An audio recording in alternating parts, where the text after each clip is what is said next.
श्री गणेशाय नमः। ऐसा गीत भजन पर आपका स्वागत है। माघ मास शुरू हो चुका है और पवित्र माघ मास में प्रातः स्नान करने का विशेष महत्व है। प्रातः स्नान करके माघ महात्म पढ़ने व सुनने से विशेष पुण्य की प्राप्ति होती है। इसी कथा श्रृंखला में हम आपके लिए ऐसा गीत भजन पर माघ महात्म के सभी अध्याय प्रतिदिन सुनाने का प्रयत्न करेंगे, जिनको ध्यानपूर्वक और श्रद्धापूर्वक सुनकर आप भी पुण्य लाभ प्राप्त कर सकते हैं। जो व्यक्ति सुबह स्नान नहीं कर सकते वो कथा सुनकर भी पुण्य लाभ प्राप्त कर सकते हैं। माघ मास महात्म दूसरा अध्याय। राजा के ऐसे वचन सुनकर तपस्वी कहने लगे कि हे राजन, भगवान सूर्य बहुत शीघ्र उदय होने वाले हैं, इसीलिए यह समय हमारे लिए स्नान का है, कथा का नहीं। सो आप स्नान करके अपने घर को जाओ और अपने गुरु श्री वशिष्ठ जी से इस महात्म्य को सुनो। इतना कहकर तपस्वी सरोवर में स्नान के लिए चले गए और राजा भी विधि पूर्वक सरोवर में स्नान करके अपने राज्य को लौटा और रनिवास में जाकर तपस्वी की सब कथा रानी को सुनाई। तब सूत जी कहने लगे कि महाराज, राजा ने अपने गुरु वशिष्ठ जी से क्या प्रश्न किया और उन्होंने क्या उत्तर दिया, सो कहिए। व्यास जी कहने लगे कि हे सूत जी, राजा दिलीप ने रात्रि को सुख से सोकर प्रातः समय ही अपने गुरु वशिष्ठ जी के पास जाकर उनके चरणों को छूकर प्रणाम करके तपस्वी के बताए हुए प्रश्नों को अति नम्रता से पूछा कि गुरुजी, आपने आचार, दंड, नीति, राज्य, धर्म तथा चारों वर्णों के चारों आश्रमों की क्रियाओं, दान और उनके विधान, यज्ञ और उनकी विधियां, व्रत, उनकी प्रतिष्ठा तथा भगवान विष्णु की आराधना अनेक प्रकार से तथा विस्तार पूर्वक मुझको बतलाई। अब मैं आपसे माघ मास के स्नान के महत्व को सुनना चाहता हूँ। सो हे तपोधन, नियम पूर्वक इसकी विधि समझाइए। गुरु वशिष्ठ जी कहने लगे कि हे राजन, तुमने दोनों लोकों के कल्याणकारी, वनवासी तथा गृहस्थियों के अंतःकरण को पवित्र करने वाले माघ मास के स्नान का बहुत सुंदर प्रश्न पूछा है। मकर राशि में सूर्य के आने पर माघ मास में स्नान का फल गो, भूमि, तिल, वस्त्र, स्वर्ण, अन्न, घोड़ा आदि दानों तथा चंद्रायण और ब्रह्माकूर्च व्रत आदि से भी अधिक होता है। बैसाख तथा कार्तिक में जप, दान, तप और यज्ञ बहुत फल देने वाले हैं, परंतु माघ मास में इनका फल बहुत ही अधिक होता है। माघ में स्नान करने वाला पुरुष राजा और मुक्ति के मार्ग को जानने वाला होता है। दिव्य दृष्टि वाले महात्माओं ने कहा है कि जो मनुष्य माघ मास में सकाम या भगवान के निमित्त नियम पूर्वक माघ मास में स्नान करता है वह अनंत फल वाला होता है। उसको शरीर की शुद्धि, प्रीति, ऐश्वर्य तथा चारों प्रकार के फलों की प्राप्ति होती है। अदिति ने 12 वर्ष तक मकर संक्रांति में अन्न त्याग कर स्नान किया।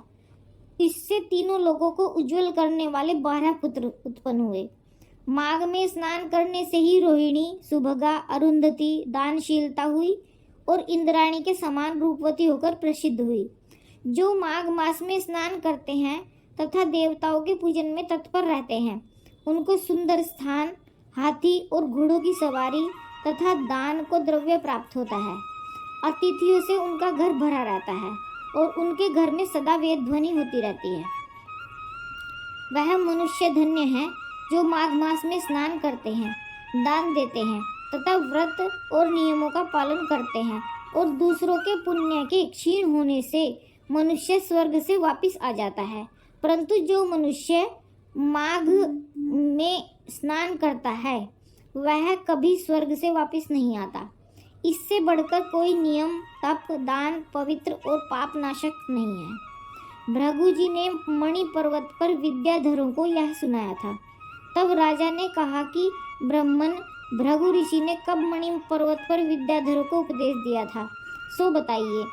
तब ऋषि जी कहने लगे कि राजन, एक समय 12 वर्ष तक वर्षा न होने के कारण, सब प्रजा क्षीण होने के कारण संसार में बड़ी उद्विग्नता फैल गई। हिमाचल और विंध्याचल पर्वत के मध्य का देश निर्जन होने के कारण श्राद्ध, तप तथा स्वाध्याय सब कुछ छूट गए। सारा लोक विपत्तियों में फंसकर प्रजाहीन हो गया। सारा भूमंडल फल और अन्न से रहित हो गया। तब विंध्याचल से नीचे बहती हुई नदी के सुंदर वृक्षों से आच्छादित अपने आश्रम से निकलकर श्री भृगु ऋषि अपने शिष्यों सहित हिमालय पर्वत पर गए। इस पर्वत की चोटी नीली और नीचे का हिस्सा सुनहरी होने से सारा पर्वत पीताम्बरधारी श्री भगवान के सदृश लगता था। पर्वत के बीच का भाग नीला और बीच बीच में कहीं कहीं सफेद स्फटिक होने से तारों से युक्त आकाश जैसी शोभा को प्राप्त होता था। रात्रि के समय वह पर्वत दीपकों की तरह चमकती हुई दिव्य औषधियों से पूरित किसी महल की शोभा को प्राप्त होता था। वह पर्वत शिखाओं पर बांसुरी बजाती और सुंदर गीत गाती हुई किन्नरियों तथा केले के पत्तों की पताकाओं से अत्यंत शोभा को प्राप्त हो रहा था। यह पर्वत नीलम, पन्ना, पुखराज तथा इसकी चोटी से निकलती हुई रंग बिरंगी किरणों से इंद्रधनुष के समान प्रतीत होता था। स्वर्ण आदि सब धातुओं से तथा चमकते हुए रत्नों से चारों ओर फैली हुई अग्नि ज्वाला के समान शोभायमान था।